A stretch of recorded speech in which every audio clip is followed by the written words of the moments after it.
Okay. Have you had a sprinkler system before? Yeah. Okay.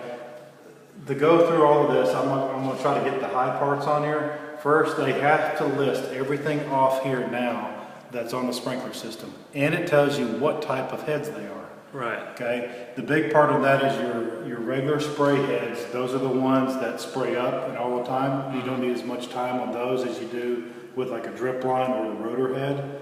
Okay. And they list them all across here.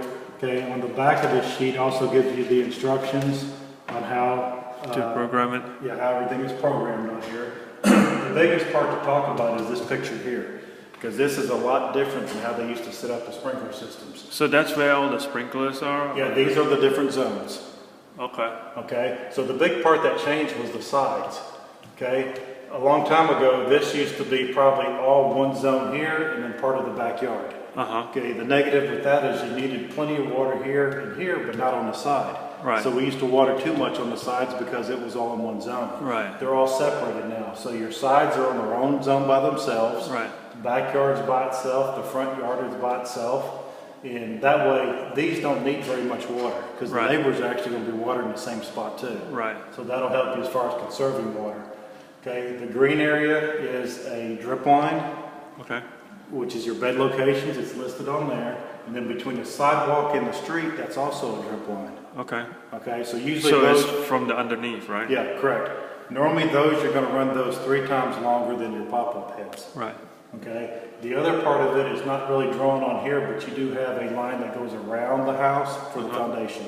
Soaker hose? Yep. Really? Yeah, so that's part of it. That should be your last one on here. Yep, foundation right there. So you don't have to worry about buying the soaker hoses and stuff like that. It's actually in the sprinkler system. Okay. And this is the recommended watering schedule? It is. The problem with that is it's not going to coincide anymore with any of the restrictions that you're going to run into. And I'm sure this year we're going to have some.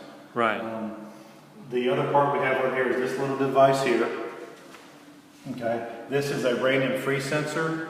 It's actually a wireless system. There's a piece that's outside. I'll show you when we go out there. Right. So this is supposed to prevent this from turning on if it gets too cold or it rains too much. Right. Mine doesn't work anymore for some reason. Well, they do go out over time. Okay. The hard part with them is it's a piece of plastic.